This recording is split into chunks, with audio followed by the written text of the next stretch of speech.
Hello दोस्तों, स्वागत है आपका हमारे चैनल मूवी स्ट्रिप पर। दोस्तों, आज के इस वीडियो में मैं आपको राजमहल 4 मूवी का स्टोरी एक्सप्लेनेशन करके बताने वाला हूं। आपको बता दें, ये फिल्म साउथ में बहुत बड़ी हिट हुई है और इस मूवी से पहले इसके 3 पार्ट रिलीज हो चुके हैं, जिसको हिंदी में राजमहल 1, राजमहल 2 और राजमहल 3 नाम से डबिंग करके यूट्यूब पे भी दिखाया गया था और ये फिल्म दर्शकों द्वारा काफी पसंद की गई थी। चलिए स्टार्ट करते हैं राजमहल 4 मूवी का स्टोरी एक्सप्लेनेशन। दोस्तों, शुरुआत में एक नदी का सीन दिखाया जाता है, जिसमें एक नाव के द्वारा पंडित जी अपनी बेटी के साथ अपने गांव के मंदिर में जा रहे होते हैं, जहां पर एक बड़ा सा त्योहार होने वाला था। तभी पंडित जी की बिटिया अचानक उनसे पूछती है कि उस त्योहार को क्यों मनाया जाता है। तो उसका जवाब देते हुए पंडित जी कहते हैं कि कई साल पहले इस गांव में बाघ नाम की एक बुरी शक्ति रहती थी, जो कि किसी भी व्यक्ति को मार के उसका रूप धारण कर सकती थी। लेकिन इस गाँव के महान पंडितों ने कुछ रीति रिवाज के साथ की आत्मा को कैद कर लिया था और इसी अवसर पर यह त्योहार मनाया जाता है। और फिर वहीं हमें देखने को मिलता है कि पुजारी की बिटिया का हाथ किसी कारणवश कट जाता है और उसका खून पानी में मिल जाता है। वहीं दूसरी ओर पुजारी के नाव का चप्पू किसी संदूक में फंस जाता है और उसका ढक्कन खुल जाता है और ये वही संदूक होता है जिसमें बाघ की आत्मा को कैद करके रखा गया था और उसके कारण बाघ बाहर आ जाता है और पंडित जी की बेटी को मारकर उसका रूप धारण कर लेता है। और जैसे ही वह पंडित पर हमला करता है तो पंडित समझ जाता है कि बाघ बाहर आ चुका है और वह कैसे भी करके अपने तंत्र मंत्र विद्या का प्रयोग करते हुए उस बाघ की आत्मा को फिर से एक संदूक में पैक कर लेते हैं। इसके बाद बाघ पंडित जी के सारे पल चलने लगता है, क्योंकि बाघ की आत्मा पंडित जी के पास और पंडित जी उससे कहते हैं कि तूने मेरी बेटी को मारा है तो अब तुझे मेरी बेटी बनकर ही रहना पड़ेगा, क्योंकि वह अपनी बेटी की माँ को दुखी नहीं देखना चाहते थे। फिर नेक्स्ट सीन में हमें सरवन नाम के एक एडवोकेट को दिखाया जाता है, जो कि लोगों की मदद करता है और दूसरी ओर साल्वी नाम की एक लड़की भी दिखाई जाती है, जो कि सरवन की बहन है और वह 10 साल पहले एक लड़के से मोहब्बत करती थी, इसलिए वह उसके साथ 10 साल पहले दूसरे गाँव चली जाती है, जहाँ पर वे शादी भी कर लेते हैं और उनके 2 बच्चे भी हो जाते हैं, जिनमें बेटी का नाम शक्ति और बेटे का नाम सरवन होता है और वे अपने परिवार के साथ खुशी खुशी रह रहे होते हैं। तभी एक दिन साल्वी का पति जॉगिंग के लिए जाता है, जहाँ रवि नाम के एक आदमी से उसकी मुलाकात होती है, जो कि प्रकृति के सुंदर नजारे को अपने कैमरे में रिकॉर्ड कर रहा होता है। उससे मिलने के बाद साल्वी का पति आगे बढ़ जाता है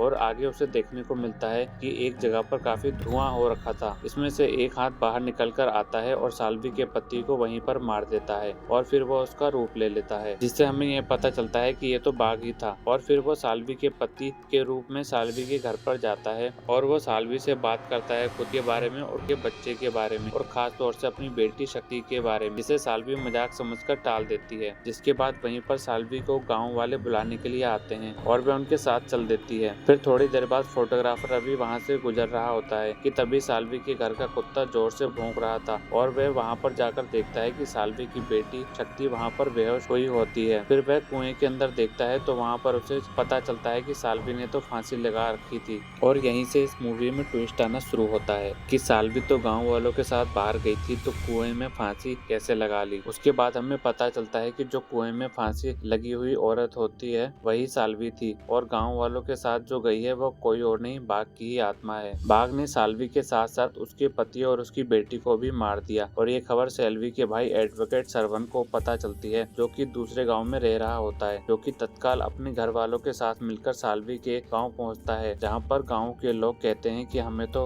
आपके बारे में पता ही नहीं था, इसलिए हमने साल्वी और उसके पति का क्रियाक्रम कर दिया है। जहां पर गांव वालों से डिस्कशन के दौरान सरवन को साल्वी के पति के काम के बारे में पता चलता है कि वह पुराने घर को खरीदता था और उसे रिकंस्ट्रक्ट करके उसे ऊंचे दामों में बेच देता था और अब वह जिस घर में रह रहे थे उस घर को भी वो बेचने ही वाला था और ये डील जो होनी थी उससे वह एडवांस में ले चुका था और अब यह डील सरवन को ही करनी है, इसलिए उसे कुछ टाइम तक इस गांव में रुकना पड़ता है। और इसके बाद हमें देखने को मिलता है कि साल्वी की बेटी, जो कि शुरू में उस कुएं के पास घायल हुई पड़ी थी, वह अभी तक मरी नहीं है, बल्कि वह तो कोमा में जा चुकी है। और वहीं दूसरी तरफ शक्ति का भाई सरवन, जो कि एकदम ठीक है। और उसके बाद वहाँ एंट्री होती है माया की, जो कि एक डॉक्टर है और इस घर की डील उसी के साथ होनी है। फिर हमें देखने को मिलता है कि छोटा सरवन अपने घर में मस्ती कर रहा होता है, तभी वहाँ पर एक हाथ साथ आता है और अजीब तरीके से उसको चाहता है, जिसके कारण वह घबरा जाता है। और उसके बाद अगले दिन श्रवण अपनी बहन की कब्र पर जाता है और उसे याद करता है, और वहीं पर उसके साथ फोटोग्राफर रवि भी होता है। रवि कहता है कि इस केस के बारे में हमें पुलिस को बताना चाहिए। इसके बाद वो वहाँ से सीधा पुलिस के पास जाते हैं, लेकिन पुलिस वाले उनकी बात पर ज्यादा ध्यान नहीं देते, क्योंकि इस गाँव में 10 साल बाद एक त्योहार होने वाला था और इसी की सिक्योरिटी के लिए प्रशासन ने उन्हें जिम्मेदारी दी। उसके बाद श्रवण डिसाइड करता है कि पुलिस वाले अगर उसका साथ नहीं देंगे तो फिर वह खुद ही इसकी इन्वेस्टिगेट करेगा। और फिर रवि साल्वी के पति की मृत्यु के दौरान की वीडियो फुटेज उन्हें दिखाने लगता है, और उसके पास एक वीडियो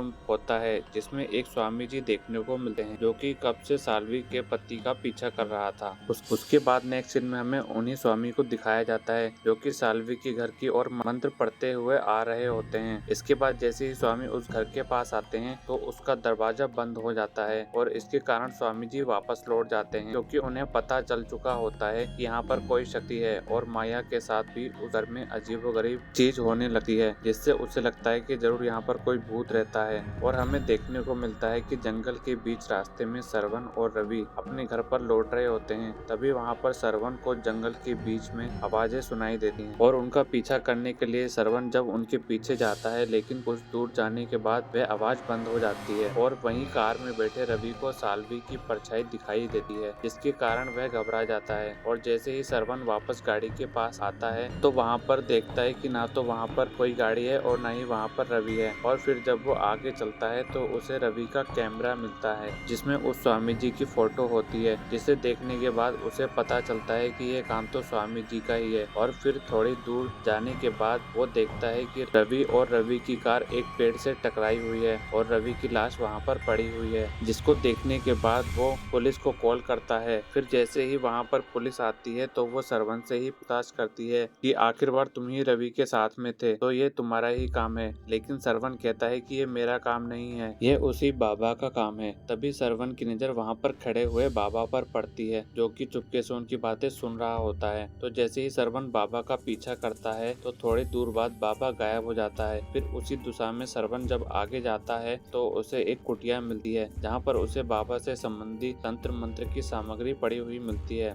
और वहीं पर हमें साल्वी के पति और रवि की पिक पड़ी हुई मिलती है, जिससे हमें यह पता लगता है कि बाबा का इन कथों से कोई न कोई कनेक्शन तो है। फिर उसे शक्ति की फोटो भी मिलती है। इसके बाद श्रवण सोचता है कि बाबा का अगला निशाना शक्ति ही है। और इन सब कांड के बाद पुलिस वाले भी मान लेते हैं कि इन सब के पीछे बाबा का ही हाथ है। इसी बीच वही बाबा एक पेड़ के ऊपर उसी पुलिस वाले की फोटो लिए बैठे होते हैं। तभी हमें अगले सीन में छोटा श्रवण दिखाया जाता है, जो कि अपने घर के एक साइज के कारण डरा हुआ था। और इसके बाद वहाँ पर एंट्री होती है कि मामा की, यानी श्रवण की, जो कि छोटे श्रवण के साथ उसके घर में बैठा होता है। तभी श्रवण को अचानक साल्वी के फैमिली के एल्बम की फोटो दिखाई जाती है। इसे देखने के बाद के दिमाग में कुछ आइडिया आता है और वो गाँव वालों के पास जाकर उनके डॉक्यूमेंट चेक करता है, जहाँ से श्रवण को उस केस से रिलेटेड कुछ सबूत मिलते हैं। जिसके बाद वह माया को फोन करता है और कहता है कि शक्ति की बॉडी पर चेक करो, कोई रेड दिल तो नहीं है। तभी श्रवण वहाँ से शक्ति के पास पहुँच जाता है और माया भी वहाँ पर मौजूद होती है। और माया श्रवण से कहती है कि जैसा तुमने कहा था ठीक वैसा ही शक्ति की बॉडी पर तिल भी हैं। तभी श्रवण माया को समझाता है और उसे बताता है कि कल 15 जून को शक्ति, रवि और उस पुलिस वाले के जन्मदिन का दिन है, और उनके जन्मदिन के बीच 10-10 साल का गैप भी है। और ठीक 10 साल बाद उस गाँव के मंदिर में उसी देवी का त्योहार भी होता है, और इन सब की बॉडी पर वो तिल भी हैं, जो कि सेम ही है, और इसी कारण उनकी मौत हो जाती है।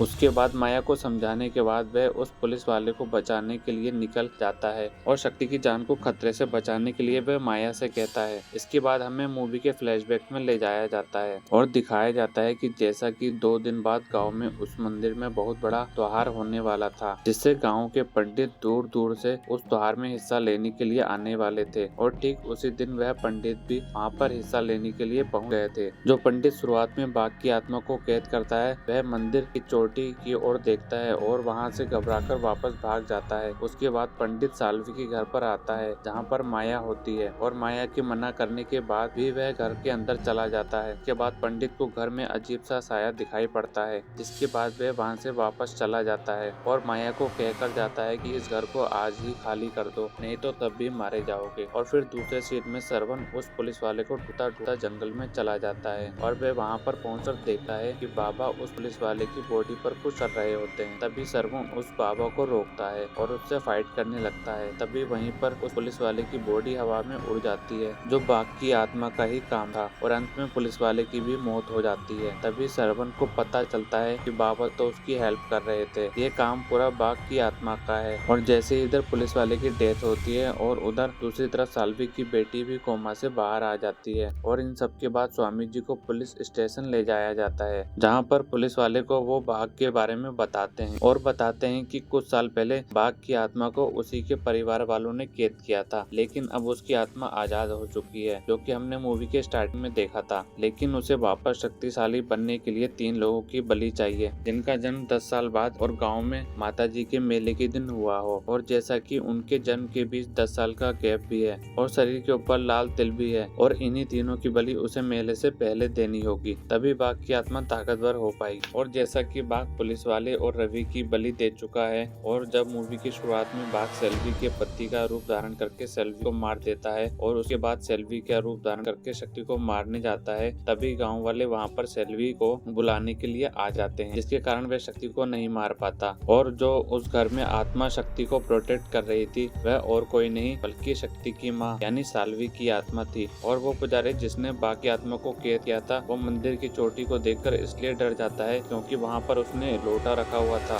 जिसमें बाघ की आत्मा कैद थी, और वो लोटा वहाँ से गायब था। और ये सब स्वामी जी से सुनकर सरवण शक्ति को बचाने के लिए घर की ओर निकल जाता है। इसके बाद वहीं पुलिस स्टेशन में स्वामी जी पर हमला होता है और स्वामी जी को मारकर वह बाघ उनका भी रूप ले लेता है। जैसा कि शक्ति को मारने में साल्वी की आत्मा बाधा बन रही थी, तो बाघ तांत्रिक के रूप में साल्वी की कब्र पर पहुंचता है और कुछ लोगों को वो लालच देकर साल्वी की बॉडी को कब्र से बाहर निकलवाता है। यहाँ पर बाघ का यह प्लान था कि वह साल्वी की बॉडी को कब्र से निकालकर जला देगा, जिससे साल्वी की आत्मा को शांति मिल जाएगी और इसके कारण वह शक्ति को आसानी से मार पाएगा। फिर बाघ साल्वी की बॉडी को बाहर निकलवाकर उसको जला डालता है। साल्वी की आत्मा को मुक्ति मिल जाती है और इन सब के बाद शक्ति को मारने के लिए बाघ, जो कि बाबा के रूप में था, उसके घर पर चला जाता है, जिसके कारण माया और सरवण वहाँ पर शक्ति को लेकर मंदिर की तरफ चले जाते हैं। जैसा कि मंदिर में आज पूजा का आखिरी दिन था, तो वहाँ पर एक असुर की मूर्ति और माता की मूर्ति लगाई गई थी और माता जी आज के दिन उस पर त्रिशूल से वार करके उसे मार देने वाली थी। तभी सरवण शक्ति को बाघ से बचाने के लिए असुर की मूर्ति में चला जाता है और उसके बाद जैसे माता त्रिशूल छोड़ने वाली होती हैं, वहाँ पर सरवण शक्ति को लेकर असुर की आंख से नीचे कूद जाता है। उसके बाद वहाँ पर माता खुद प्रकट होती हैं और असुर की आंख में त्रिशूल चला देती हैं और बाघ उस समय असुर की आंख के पास ही खड़ा होता है, जिसके कारण उसकी भी डेथ हो जाती है। और इसी के साथ दोस्तों यह मूवी समाप्त हो जाती है। तो दोस्तों हमें कमेंट करके बताएं आपको मूवी का कौन सा पार्ट अच्छा लगा। अगर आपको ये वीडियो अच्छा लगा तो आप हमारे चैनल को सब्सक्राइब करके बेल आइकन को भी प्रेस कर दें। धन्यवाद।